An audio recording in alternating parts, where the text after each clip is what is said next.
Wesh la zone, bien ou quoi le sang? Aujourd'hui, petit thread d'horreur comme vous les aimez, mais avant que je vous raconte l'histoire de Luc, il faut que vous sachiez que j'ai récemment posté un sondage dans l'onglet communauté. Du coup, n'hésitez pas à aller jeter un petit coup d'œil afin de participer au vote. Des avis en plus me feraient extrêmement plaisir. Du coup, on n'a plus une minute à perdre et on passe directement à l'histoire de Luc.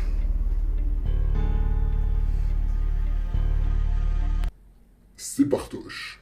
Luc travaille dans le jardin d'un magasin de rénovation à domicile. Il ne travaille pas aux caisses et en plus de ça, son manager ne le laisse pas arroser les plantes. Du coup, souvent, Luc n'a rien à faire. Vous allez me dire alors, mais pourquoi l'avoir engagé? Puisque Luc n'a rien à faire, il prend des pauses extrêmement longues dans la salle de bain où il scrolle un max sur son téléphone. Il nous dit qu'il est conscient que c'est une situation étrange et que c'est bizarre qu'il n'a pas de tâche à faire, mais bon, pour lui, tant qu'il est payé. Du coup, Luc, il scrolle un max sur Insta et sur TikTok et il nous dit que le temps passe beaucoup plus vite comme ça que à essayer de faire semblant d'être occupé.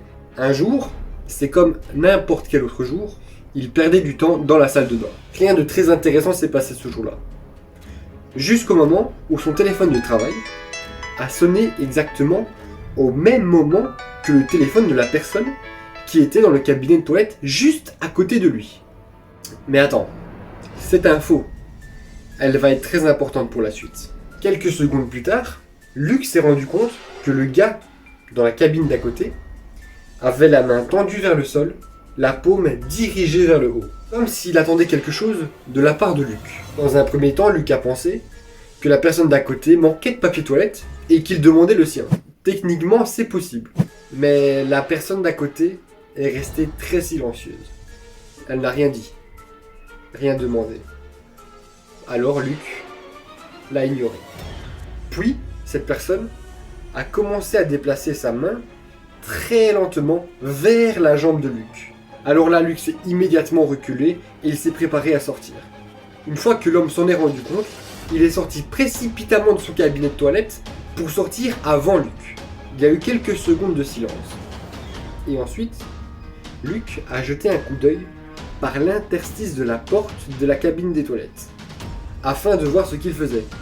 Et juste comme une scène de film d'horreur, leurs yeux se sont croisés.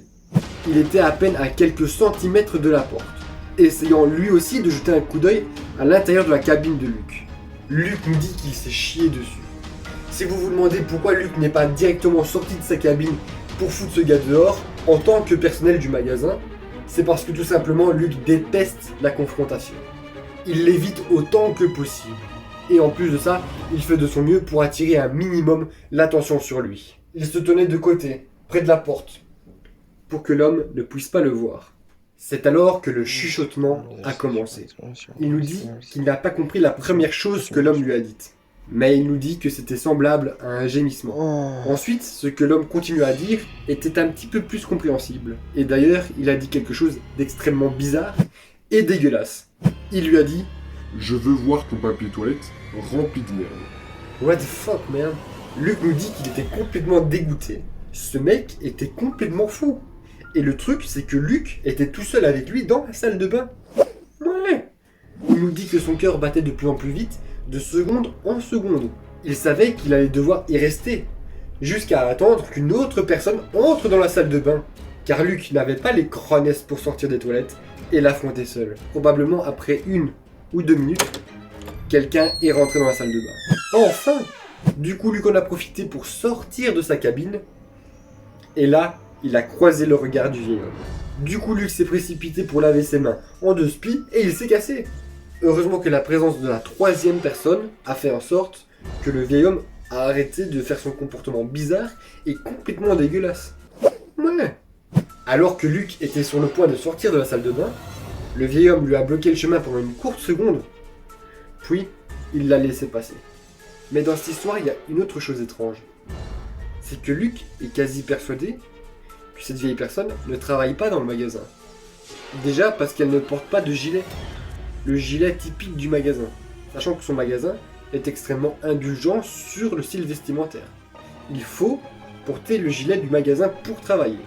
Dans tous les cas, la plupart des travailleurs portent le gilet soit une chose liée au magasin. Alors que lui, le vieil homme, il n'en avait aucune. Il ne portait rien. C'est comme si c'était un client régulier. Mais Luc nous dit qu'il est sûr à 100% qu'il a bel et bien entendu la sonnerie téléphonique du magasin venant directement de la cabine d'à côté. Les téléphones du magasin ont leur sonnerie propre, typique au magasin. Du coup, est-ce que ce serait une pure coïncidence que ce vieil homme ait la même sonnerie téléphonique que le magasin et ça a sonné au même moment que le téléphone de Luc? Si vous avez une petite idée de raisonnement possible, n'hésitez pas à me le dire dans l'espace des commentaires. Parce que à ce niveau-là, je suis perdu. Quoi qu'il en soit, le vieil homme a commencé à faire ses bails chelous seulement une fois que le téléphone de Luc a sonné et qu'il a compris qu'il était employé dans le magasin. Luc nous dit que cette situation l'a vraiment traumatisé et en plus de ça, il aurait quitté son job le jour même. Avec du recul, il nous dit qu'il aurait peut-être dû demander au vieil homme qu'est-ce qu'il lui voulait. Mais Luc était tellement tétanisé par la peur et par son dégoût qu'il est resté complètement figé et qu'il n'avait pensé qu'à une seule chose, c'était de se casser de cette salle de bain. En plus de ça, Luc nous dit qu'il a extrêmement de mal à reconnaître les visages et que du coup, il ne reconnaîtra jamais le visage de cette personne, même s'il la croise en rue.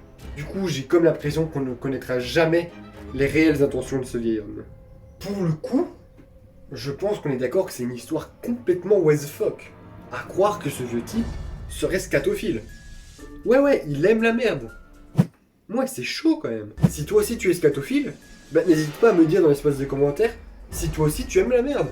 Ouais, je suis vraiment curieux de savoir le nombre de personnes qui kiffent ça. J'espère que ce petit thread d'horreur complètement what the fuck t'a quand même plu. Si c'est le cas, n'hésite pas à lâcher le pouce bleu, ça fait super plaisir. En plus de ça, n'hésite pas à me dire ce que tu en as pensé dans l'espace des commentaires, c'est super bon pour le référencement, je compte sur toi. Et en plus de ça, si tu aimes mon contenu et tu veux me soutenir, bah n'hésite pas à t'abonner juste ici, sans oublier la cloche de notification juste derrière, c'est super important, tu le sais très bien. Et avant que je te dise à la prochaine, n'hésite pas à aller jeter un petit coup d'œil aux sondages que j'ai postés juste ici dans l'espace communauté, je compte sur toi. Allez, sur ce les potos, je vous dis à bientôt, ciao ciao.